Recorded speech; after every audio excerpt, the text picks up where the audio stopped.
अहिलेसम्मको सबैभन्दा खतरनाक प्राकृतिक विपत्ति कुन हो?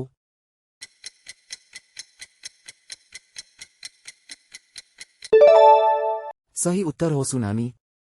भूकम्प किन आउँछ?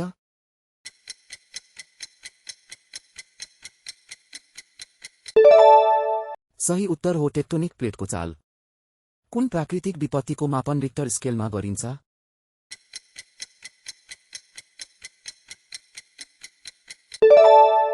सही उत्तर हो भूकम्प। पानी मुनिको भूकम्पले उत्पन्न गर्ने ठूलो छाललाई के भनिन्छ?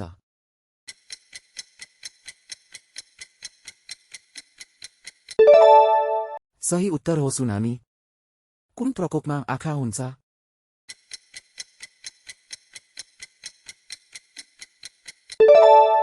सही उत्तर हो हुरिकेन। हाम्रा रमाइला र शैक्षिक बालपुस्तकहरू अमेजनमा उपलब्ध छन्।